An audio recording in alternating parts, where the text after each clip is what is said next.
The boy had not spoken in 6 days. Not a word. Not a whisper. Not even a cry. He lay there inside a hospital room that cost more per night than most families earn in a month. Outside the glass, his mother stood motionless, hands pressed against the window. Her jaw tight. Eyes red. She had done everything money could do. Top doctors. International specialists. Every test. Every treatment. Every bill signed without hesitation. Nothing worked. The boy was slipping away. And there was nothing she could do to stop it. But something was about to happen on the 4th floor of Mercy General Hospital that no one could explain. Something that didn't come from medicine. It came from a janitor.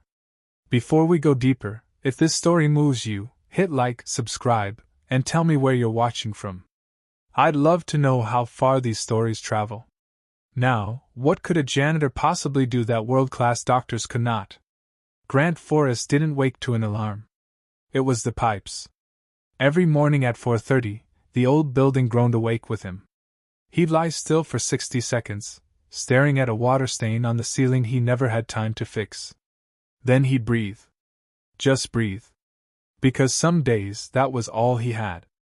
His phone was cracked, held together with tape covered in flower stickers, his daughter Kezia's doing. He silenced it before it rang. Kezia was 10. She needed softness in her mornings, even if his weren't soft at all. He'd make oatmeal in the dark, pack her lunch, peanut butter sandwich, apple, and a note. Love you. Proud of you. Have a good day. Simple words. Same routine. Every day since his wife Dana died 2 weeks after Kezia's 5th birthday. No warning. No goodbye. Just gone. Grant didn't heal. He adapted. He worked as a janitor at Mercy General. Early shifts. Long hours. Invisible job. But he paid attention. He knew which patients were alone. Which rooms stayed silent. Which ones never got visitors. Then after work, he walked Kezia home from the bus stop. 2 blocks. Her talking nonstop. Him listening like every word mattered. Because it did. Their apartment was small. Old heat. Thin walls. Broken routines held together by love. Kezia found joy in small things, cloud shapes, butterflies, good grades. She always said, "Daddy, look!" And he always did. That was their life. Quiet. Hard. Full. Until the boy arrived. It started on a Tuesday. Grant was mopping the 4th floor private wing when he noticed the hallway changed. Security outside one room. Flowers worth more than rent. Whispers traveled fast in hospitals. Leslie Sterling's son. Almond Sterling. 12 years old. Admitted under full medical blackout. No press. No visitors. He had been sick for months.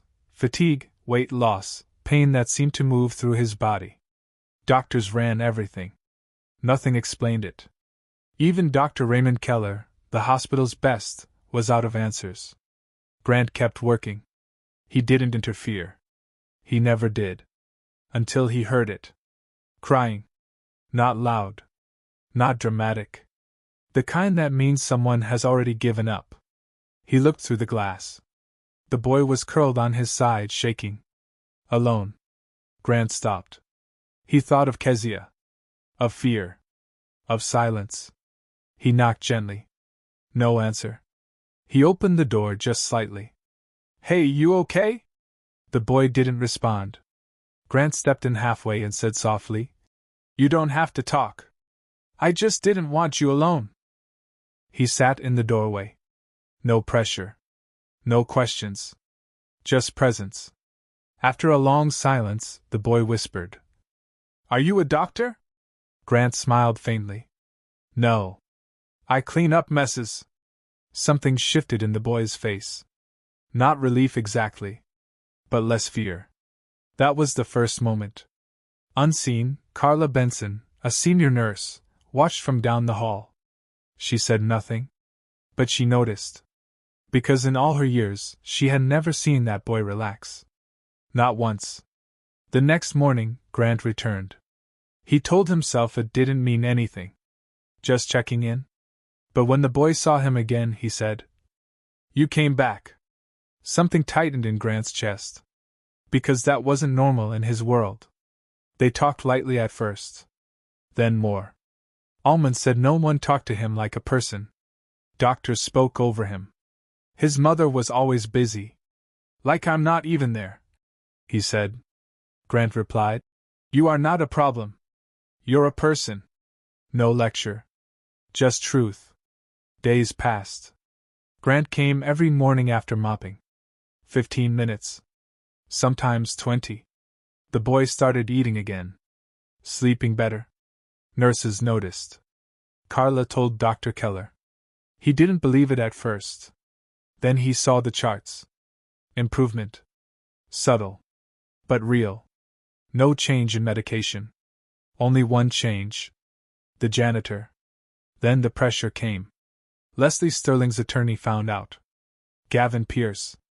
Unauthorized access. No clearance. No contact. The hospital panicked.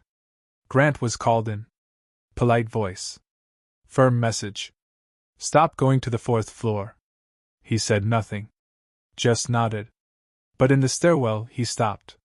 He thought of the boy's voice. "You came back." He thought of Kezia.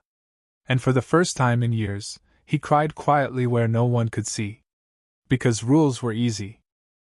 People weren't. That night, Kezia noticed something was wrong. "Is it the boy?" she asked. He tried to deny it. But she saw through him. "You always say do the right thing even when it's hard," she said. That broke him more than anything else. Next morning, he returned. Not as staff. Not through permission. Just a man walking back to a room that needed him. Almond smiled when he saw him. They talked longer this time. Fear came out slowly. "I think I'm going to die," the boy said once. Grant shook his head. "No. You're scared. That's different." Then quietly. "I lost my wife. My daughter lost her mother. I would give anything to have her back. Your mother feels the same about you," the boy cried. Then the door opened. Leslie Sterling stood there. Cold at first. Guarded. Then she saw her son. "Mom, don't make him leave," Almond said. Silence. Something broke in her expression. She sat down. The room changed. From control to care. Later, doctors ran another full evaluation. Something had been hidden. A rare autoimmune condition worsened by extreme stress. Once the boy stabilized emotionally, the body responded. Treatment worked. Not instantly. But it worked. Weeks later, Ullman walked out of the hospital. Alive. Holding his mother's hand. At the entrance, he saw Grant. He ran and hugged him. No words. Just gratitude in motion. Kezia watched quietly. "That's him," she said. "Yeah," Grant said. Leslie approached. "I owe you everything," she said. "You don't owe me anything," he replied. A pause. Then softly. "You gave him something money couldn't." Grant nodded. "And he gave me something too." They understood each other without saying more. In the weeks after, Kezia's school fees were quietly secured through a private fund. Grant was offered a new role. Patient liaison. People with no visitors. No voices. No one sitting with them. He accepted. Because he already knew what that meant. He had been one of them. That evening, he told Kezia. She cried. Not from sadness. From relief she didn't yet have words for. And Grant held her. Because sometimes survival looks like that. Later, there was no speech left to give. No final explanation. Just one truth that stayed behind. Presence. Not fixing. Not saving. Just showing up. A janitor didn't cure the boy. Medicine did its job. But before medicine could work, someone made it possible for the boy to want to stay alive long enough for it to matter. That's what changed everything. Think about that. How many people around you don't need answers? Just someone who stays. Grant never saw himself as important. But he understood something most people forget. Being there is not nothing. It might be everything. If this story meant something to you, like, subscribe, and tell me what part stayed with you. And if you're a parent doing your best in silence, this is for you. Showing up counts more than you know. Always.